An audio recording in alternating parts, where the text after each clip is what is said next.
Assalamualaikum warahmatullahi wabarakatuh. Alhamdulillahillazi arsala rasulahu bil huda wa dinil haq liyuzhirahu 'ala dini kulli walau karihal musyrikun. Asyhadu an la ilaha illallah wahdahu la syarika lahu wa asyhadu anna Muhammadan abduhu wa rasuluhu sallallahu alaihi wasallam la nabiyya ba'da amma ba'd. Alhamdulillah, puji syukur kehadirat Allah Subhanahu wa taala, senantiasa kita bersyukur.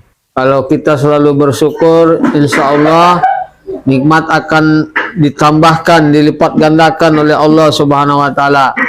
Tapi kalau kita mengingkari nikmat Allah, maka sesungguhnya azab Allah itu sangat pedih. Tanda kita bersyukur kepada Allah Subhanahu wa taala, tingkatkan iman dan takwa kita kepadanya. Salawat dan salam Allahumma sholli wa sallim ala nabiyina Muhammad. Kita doakan kepada Allah agar disampaikan kepada Rasulullah Muhammad sallallahu alaihi wasallam, nabi besar kita. Allahumma sholli wa sallim ala nabiyina Muhammad.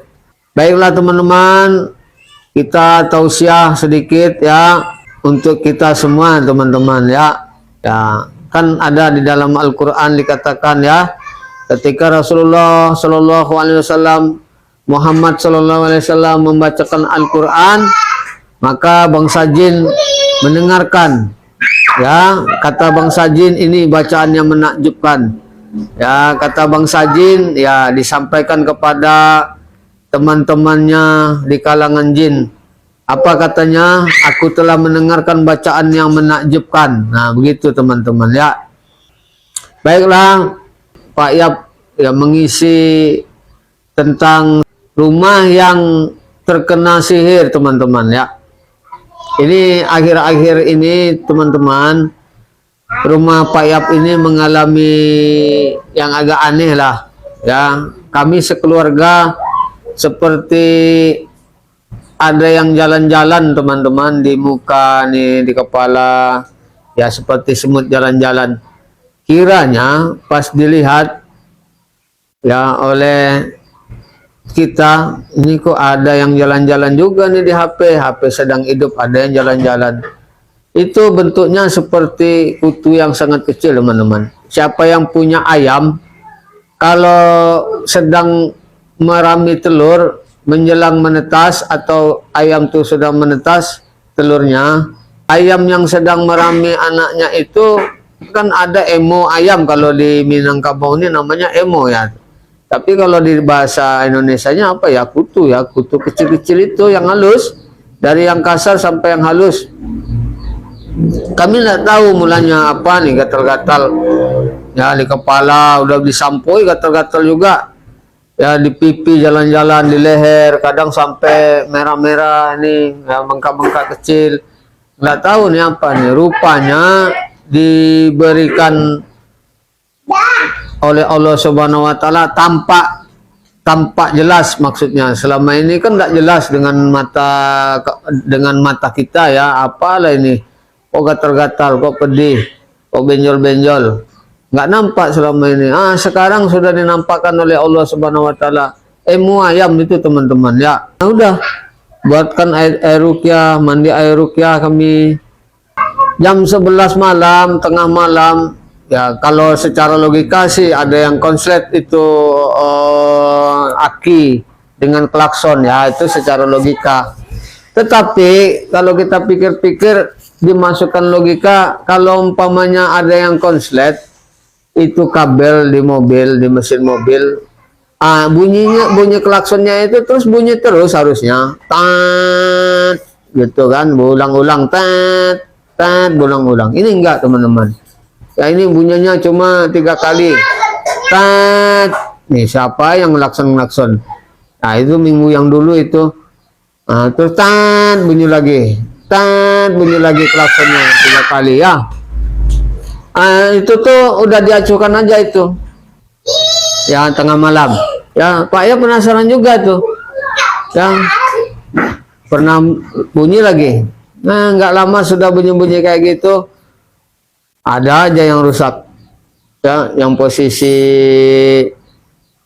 sentralnya nggak tepat kedudukannya lah, yang setirnya kenceng lah, ya udah diseporing beberapa hari kemudian kok berat, belok setirnya berat.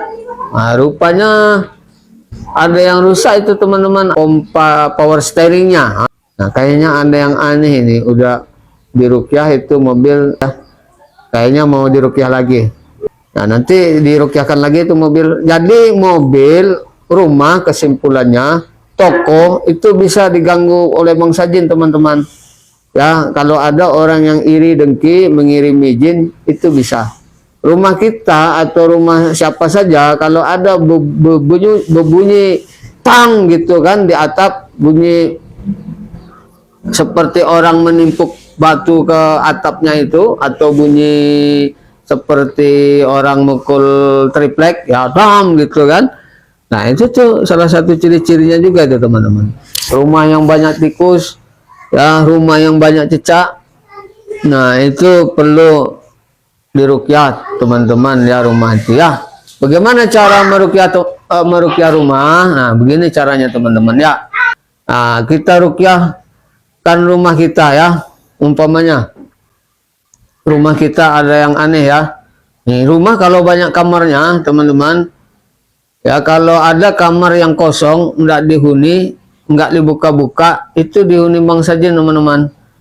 Jadi jangan dikunci lama-lama ya kan, enggak dibuka-buka, enggak ada yang ngaji di sana, enggak ada yang sholat sunat di sana. Ah, itu dihuni oleh bangsa jin teman-teman. Jadi jangan sampai biarkan gudang kita enggak dibuka-buka. Ya, itu dihuni bangsa jin teman-teman. Ya, jadi selalulah ya berzikir di kamar itu, sholat sunat, mengaji gitu teman-teman. Sering dibersihkan. Kalau ada kasur dibentangkan, nggak usah dipasang kasur, ya dimeringkan aja. Nah, jadi gitu. Jadi perlu rumah itu dirukyah. Ya, caranya kita buatkan air rukyahnya dulu teman-teman. Bacakan ayat-ayat rukyah kepada air. Ya, boleh diceret, boleh pula di galon. Nah, selesai dibacakan ayat-ayat rukyah, ayat-ayat Al-Quran untuk merukyah air itu, masukkan ke alat semprot itu teman-teman, kispray ya. Nah, dimasukkan kispray. Nah, setelah dirukyahkan air, masukkan ke alat semprot itu teman-teman ya. Apa namanya kispray itu ya, alat untuk menggosok. Lalu disirup boleh Pak, disirup boleh, nggak apa-apa. Kalau disirup kan untuk dikonsumsi, kalau ini kan air untuk disemprotkan ke sudut rumah teman-teman. Jadi setelah air itu dirukyah, masukkan ke alat semprot. Nah, masukkan alat semprot, kemudian semprotkan sudut-sudut rumah nih teman-teman. Rumah ini kan ada punya sudut nih. Jadi ini pintu masuk utama nih, ya kan. Nah, itu ditunjuk dari bawah sampai ke atas ya. Bacakan ayat kursi, tunjuk auzubillahi minasyaitonirrajim, Allahu la ilaha illa huwal hayyul qayyum la ta'khudhuhu sinatun wa la naum, dan seterusnya ya sampai ujung. Tunjuk, kemudian hembuskan dari bawah ke atas. Nah, kemudian disemprotkan sama air yang sudah dirukyah. Bacakan juga ayat kursi sambil disemprotkan. Ya, set. Allahu la ilaha illa. Cari airnya yang halus ya, yang tembakannya halus. Nah, gitu. Kalau ada stop kontak yang ini kan ini cuma saklar nih. Kalau ada stop kontak di sudut rumah itu, hati-hati, jangan tersemprot pula, nanti konsen listrik ya. Nah, itu teman-teman. Nah, masing-masing sudut, ini satu sudut rumah lagi tuh, kita tunjuk lagi, bacakan ayat kursi lagi, Allahu la ilaha illa huwal hayyul qayyum, sampai selesai ke atas. Tiupkan dari bawah ke atas, gitu ya. Kemudian semprotkan dengan air, disemprotkan duluan boleh juga, lalu dibacakan dengan menunjuk, lalu ditiup dari bawah ke atas boleh juga. Niatkan mengusir yang mengganggu di rumah kita. Ya, begitu juga di mobil kita teman-teman ya, di toko kita seperti itu. Mana kalau ruangan tengah ini kan sudut rumah 4 itu ya. Nah, ini sudut rumah lagi, bacakan lagi sudut lagi. Ya, sambil menunjuk, bacakan lagi. Kemudian azan teman-teman, di rumah itu ya, azannya jangan terlalu keras sekali, nanti heboh pula tetangga ya. Azan kita kan niatnya untuk mengusir bangsa jin yang mengganggu ya teman-teman ya. Allahu Akbar, Allahu Akbar. Madhab kiblat. Ya, sebelumnya kita berwuduk dulu ya teman-teman. Nah, azan. Kemudian niatkan azan itu, ya Allah, saya azan untuk mengusir jin yang dikirim orang ke rumah saya teman-teman. Gitu. Jin yang dikirim ke rumah saya, ya Allah.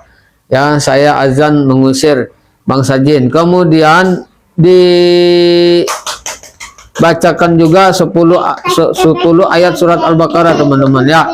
Mana yang 10 surat Al-Baqarah di rumah tuh? Ayat Al-Baqarah ayat 1 sampai 4. Kemudian ayat kursi Al-Baqarah 255. Kemudian 2 ayat sesudah ayat kursi, yaitu Al-Baqarah ayat 256 dan 257. Kemudian 3 ayat surat Al-Baqarah yang terakhir 284, ya, lillahi ma fis samawati wa ma fil ard, dan seterusnya. Kemudian 285, ya, amanar rasul, dan seterusnya. Kemudian Al-Baqarah 286 yang terakhir, la yukallifullahu nafsan illa wus'aha. Bacakan dengan bersuara teman-teman, dengan niat mengusir bangsa jin yang mengganggu rumah atau tempat usaha kita atau mobil kita teman-teman. Seperti itu teman-teman ya. Silakan kalau ada yang bertanya. Gitu teman-teman ya, cara meruqyahkan rumah. Kalau mau ada, kalau rumah tuh terkena sihirnya dahsyat teman-teman ya, mengungsilah dulu ya, sehari atau semalam mengungsilah dulu penghuni rumahnya ya, ke rumah orang tua, ke rumah nenek umpamanya.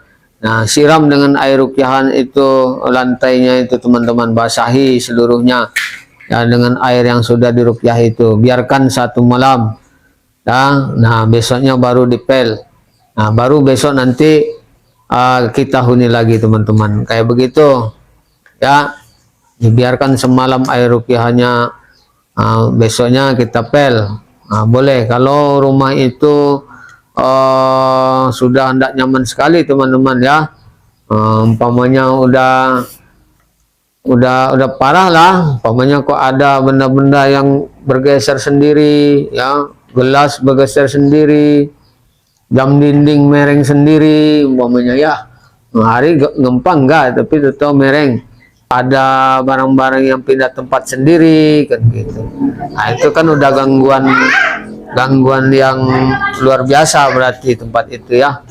Nah, kebanyakan rumah-rumah yang dihuni itu kalau sudah ditinggal lama kali teman-teman ya, tahunan umpamanya. Jadi janganlah, kalau ada rumah orang tua kita atau nenek kita atau kakek iyut kita ya yang tinggal ya, carilah orang untuk membersihkannya, untuk ngaji di dalamnya, untuk sholat-sholat sunat di dalamnya gitu kan.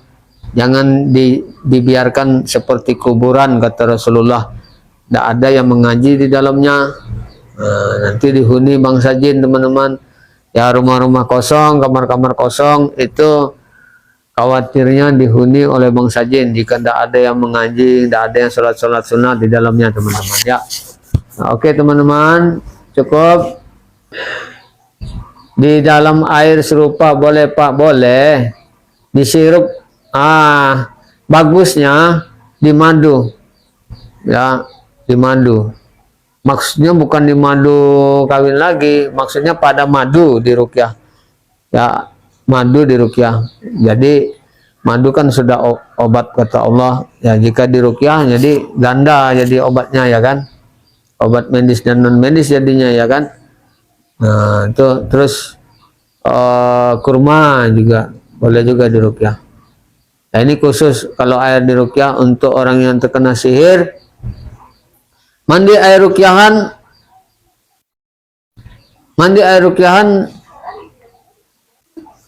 selama 11 kali coba teman-teman, tiap hari 11 kali mandi air ruqyah. Jadi buat air ruqyahnya itu 1 galon. Jadi bisa untuk 1 galon itu kan 15 liter. Nah, 1 kali mandi 1 liter. Nah, jadi bisa untuk 11 hari. Ya, kalau meruqyahkan air segalon bisa untuk mandi 11 kali. Campur air ruqyahnya dengan air biasa. Ya, baru dipakai untuk mandi ya. Yang dekat dengan Pak Yap tinggal datang saja ke klinik ya.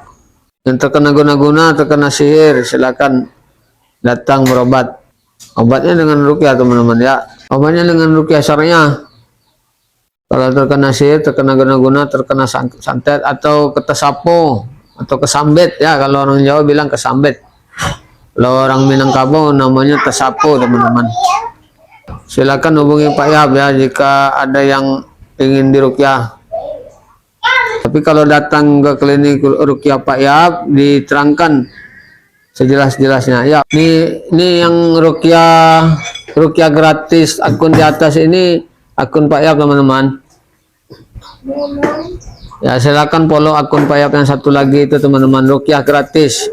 Tadi menerangkan mengenai meruqyahkan rumah teman-teman ya. Kalau rumahnya ada gangguan jin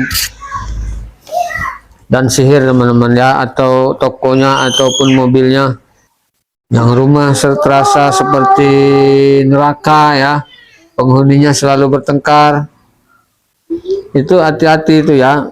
Suami istri sering bertengkar, masalah sepele bertengkar, nah, itu harus dikendalikan dengan ruqyah syariah teman-teman ya.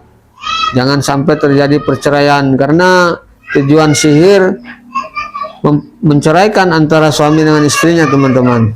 Jadi nanti kalau sempat terjadi perceraian, nah kan orang yang mengganggu keluarga itu tertawa teman-teman ya, berhasil dia membayar dukun untuk mencerai-beraikan suami istri dengan kiriman jinnya dukun itu teman-teman ya. Ketawa dia orang yang iri dengki dengan keluarga kita teman-teman. Jadi kalau ada masalah-masalah sepele saja, masalah kecil saja, sampai bertengkar suami istri, tidak ada yang mau mengalah, nah itu periksa dengan ruqyah. Ya, istri terasa jelek padahal cantik, suami ganteng padahal tapi terasa buruk ya. Ada aja ngelihatnya benci aja ya. Nah, itu bahaya, itu terkena keluarga tersebut, terkena gangguan sihir itu teman-teman, terkena gangguan jin teman-teman ya. Ya, istri kadang diludahi ya, istri kadang-kadang dipukul, kadang istri juga sebaliknya kadang-kadang ya mukul suami berani. Nah, ngata-ngatai dengan kata-kata kasar ya, istri sama suami. Nah, itu harus diperiksa dengan ruqyah tuh kalau ada keluarga seperti itu. Ya, jangan-jangan ada orang yang iri dengki itu ya, yang akan menghancurkan keluarga kita. Ya, belum tentu ada perselingkuhan, belum tentu. Nah, perselingkuhan itu sendiri sebenarnya gangguan jin juga teman-teman ya. Bagaimana si istri disuruhnya untuk selingkuh atau suaminya selingkuh. Nah, tujuannya semuanya tidak lain dan tidak bukan adalah untuk bercerai suami istri. Jadi setan itu kalau udah berhasil dapat mahkota dari iblis ya, karena suami istri tadi bercerai. Nah gitu teman-teman ya. Jadi kalau ada masalah-masalah sepele nggak bisa didamaikan, ruqyah obatnya ya. Udah ke kantor KUA, orang KUA sudah menasihati, nggak juga mau berdamai, nggak ada yang mau ngalah. Nah itu tujuan mereka tuh teman-teman ya, tujuan setan kiriman itu oleh dukun jahat ya, yang didatangi orang-orang iri dengki dengan membayar dukun itu teman-teman, sehingga bangsa jin yang disuruhnya itu yang menyebabkan pertengkaran itu teman-teman, yang membuat muka istri itu buruk, yang membuat istri sakit-sakitan, membuat suami pun kebalikannya, ada juga suami sakit-sakitan. Nah seperti itu teman-teman. Jadi periksalah dengan ruqyah ya, atau melakukan ruqyah mandiri. Nah demikian sajalah teman-teman ya. banyak maaf. Subhanakallahumma wa bihamdika asyhadu an la ilaha illa anta astaghfiruka wa atubu ilaik. Wassalamualaikum warahmatullahi wabarakatuh.